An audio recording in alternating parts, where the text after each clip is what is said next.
Bonjour, chers francophones, je suis le bonimenteur français. Je suis ici pour vous parler du cinéma français de A à Z.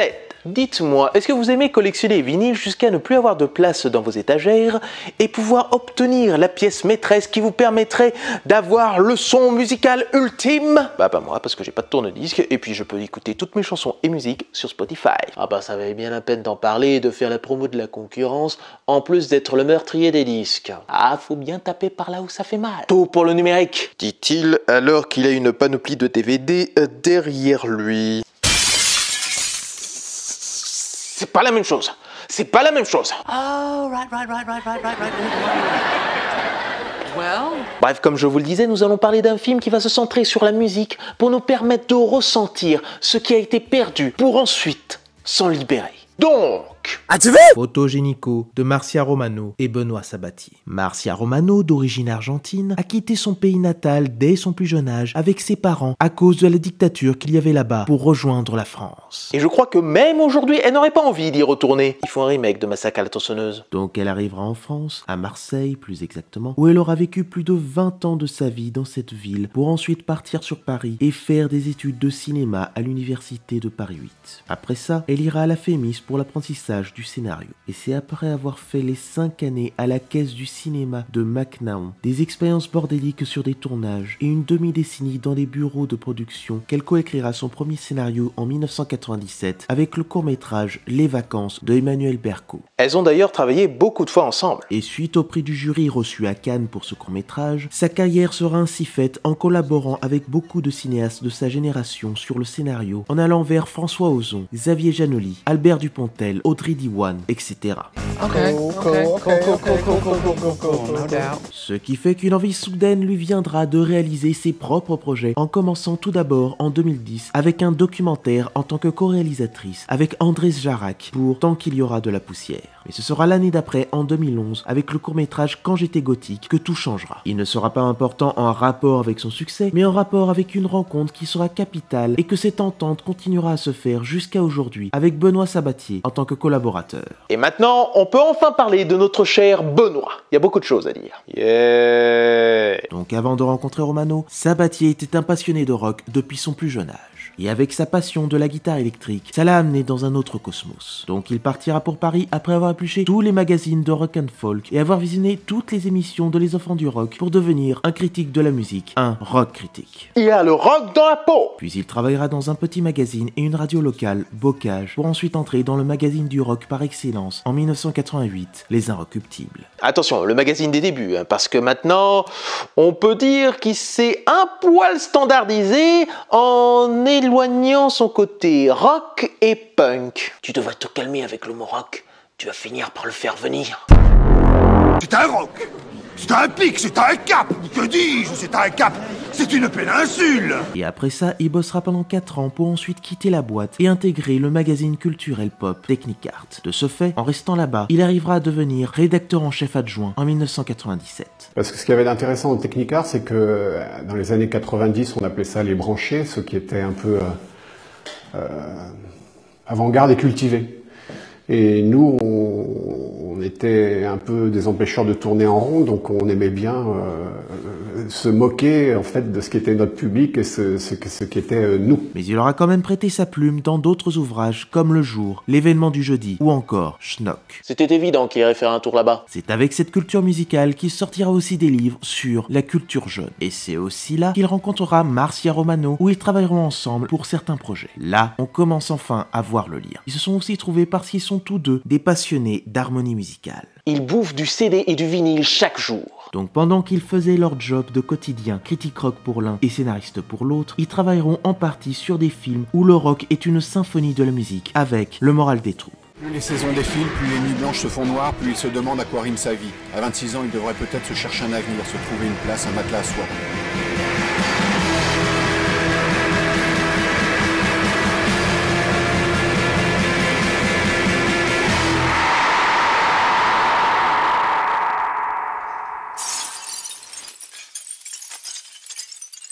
il y a une envie de remettre en avant le rock français. Et ça continuera avec Amor synthétique et Pastis brut. Ça peut avoir cette impression d'avoir été fait avec peu de moyens, mais on ressent toute la synergie sur la musique et la ville de Marseille avec leur indépendance punk.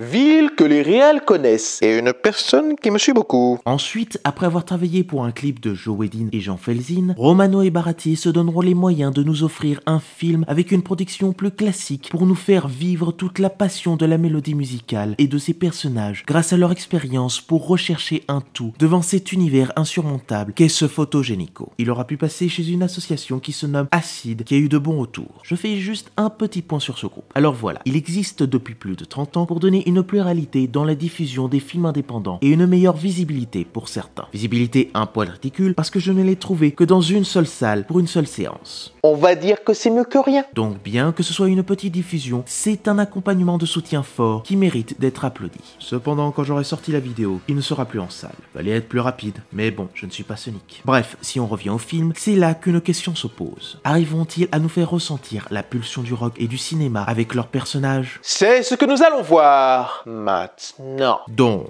qu'est-ce que j'en ai pensé?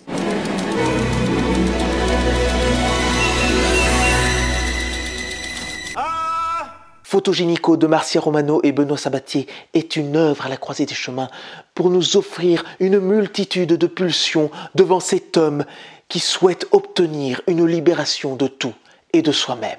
L'histoire se penche sur Raoul qui débarque à Marseille, là où sa fille est morte, pour connaître la vie qu'il ignorait d'elle. C'est donc là qu'il découvrira des secrets cachés et un disque qui changera sa vie. Déjà, ce qu'on peut constater, c'est que c'est un film qui s'inspire assez du cinéma anglo-saxon pour mettre en avant une BO virevoltante et percevoir toute la psyché de son protagoniste par la puissance musicale. Et puis énormément l'esprit des comédies italiennes, c'est-à-dire prendre un thème qui pourrait être dramatique et pathos et le traiter de façon totalement fantaisiste et comédie. Oui, car ce qui est intéressant, c'est qu'il a tout d'un film sociétal qu'on a vu des centaines de fois, mais à cause de sa colorimétrie pétante, de son montage dynamique et de sa mise en scène en pure improvisation, le film veut nous proposer autre chose. Tout en gardant des plans qui propulsent la solitude de Raoul. Il veut nous offrir une pulsion de vie à chaque instant. Ensuite, on peut aussi parler que ça traite du deuil du père, tout en présentant plusieurs étapes mentales de ce deuil, avec en rajout cette peur de s'y confronter à la réalité lorsqu'il rejoint les endroits qu'a connus sa fille. Il sait qu'elle est partie, mais il y a quand même un semblant de rejet de la réalité. Le fait qu'il boit beaucoup est une preuve qu'il reste dans le doute parce qu'il craint d'affronter ce qu'il ne veut pas admettre et qu'il présentera un semblant de mal-être sans arriver à combattre ce qui l'effraie. Et bien que ça pourrait aller sur du pur drame, Il y en a. ce sont ces moments de calme où la musique s'arrête pour pouvoir contempler le manque qu'a Raoul. Mais ça se concentre plutôt sur de la comédie et de la comédie bien noire en mêlant la naïveté du héros ainsi que de ses rencontres un peu perchées. Donc on est plus sur du tragicomique proche d'un certain Don Quichotte. Nous avons commencé à écrire ce film après une suite de pertes en fait et de deuil. Et nous voulions écrire quelque chose là-dessus. Mais nous tenions vraiment à être dans un ton tragicomique en fait. Et pas dans quelque chose de complètement grave et sombre. Donc ce qu'on a cherché d'abord c'est le ton à partir de ces pertes en fait. De ce fait, le métrage ne nous offre pas un manichéisme moraliste classique. Il se veut être un remède pour réparer la cassure qu'a Raoul. Et c'est là qu'entrent en jeu les rencontres qu'il fera pour obtenir un choc des générations et trouver une coalition entre ces personnes qui vivent hors de tout bonheur. Sa simple présence pour se reconstruire l'amènera à une vivacité telle qu'il y insufflera une explosion de toutes les passions sur ceux qu'il rencontrera. Il apprendra des choses tout comme il en donnera. Il y a une mise en abîme du passeur de culture. C'est que à la base, nos autoproductions, on était dans le point de vue de quelqu'un de 25 ans, où on projetait notre jeunesse avec quelque chose de plus contemporain par rapport à l'acteur qui incarnait ce jeune de 25 ans. Et là, on s'est dit, il est temps d'avoir le point de vue de quelqu'un de notre génération et de le confronter à justement une bande des amis de sa fille. Puis le film n'aurait pas cet éclat et cette énergie sans la ville de Marseille que les réalisateurs et réalisatrices connaissent bien pour pouvoir nous montrer tous les beaux endroits de cette métropole. Chaque plan de la ville représente l'aspect punk du film pour nous permettre de nous éloigner des clichés qu'on a de cette cité. On aime beaucoup en fait quand c'est très bordélique, quand c'est très chaotique, etc. Et c'est vrai que Marseille c'est une ville comme ça un peu électrique. Moi je me dis qu'on pourrait tourner aussi bien Auch, qu'à Moulins, qu'à Pouglézeau. Mais en fait, c'est vrai que Marseille, on y habite depuis plus de 20 ans, et moi je retrouve la folie et l'énergie que j'adorais dans les comédies italiennes. Parce que j'ai l'impression que maintenant, toutes les villes tendent à ressembler à un grand Starbucks avec ses exclus. Marseille, pas du tout, c'est complètement fou, ça reste totalement chaotique, et c'est nous ce qui nous plaît dans le cinéma lui-même, c'est-à-dire l'énergie, la folie, tout ça. Ouais, le désordre aussi. Peut-être que pour certains, vous trouverez que ça leur rend beaucoup trop glamour sur les lieux connus, mais pour moi, ça y insufflait l'intensité des plans, avec ces murs remplis de tags et ce soleil ardent qui éclate de mille feux tout ce qui l'entoure. Et aux yeux de Raoul, on se sent comme lui, perdu au départ, pour qu'à la fin, on ressente toutes les puissantes forces de tout ce qu'il visite, pour être meilleur que ce qu'il était avant de venir. Donc il y a l'incompréhension peut-être générationnelle au début, où il n'a pas les codes, il ne comprend pas ce qu'ils font et tout, mais on voulait montrer que les générations pouvaient se retrouver à travers quelque chose. Là, en l'occurrence, c'est un disque, c'est l'art, c'est... Oui, mais c'est aussi, oui, c'est le pouvoir de la musique aussi qui...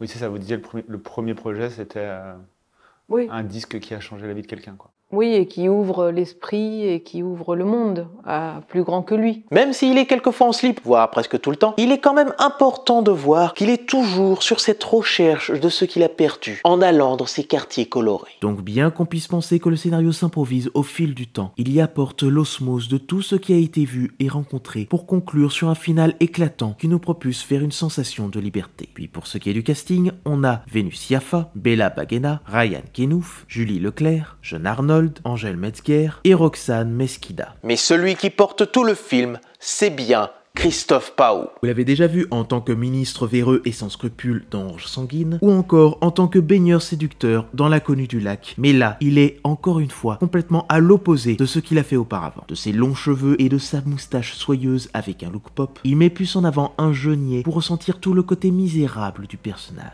Après cela, il pourra nous offrir l'émotion équivoque sur les grands moments de tension et de tendresse. Donc en l'ayant vu dans de la comédie un poil satirique et dans du drame qui ne va pas dans de la superficialité, il montre qu'on est face à un brillant acteur qui mériterait qu'on le découvre un peu plus, tellement il a une palette de jeux infinie. Il peut aller dans du rire, de la tristesse, de la colère, de la joie, de la peine, sans oublier comment et qui est son personnage.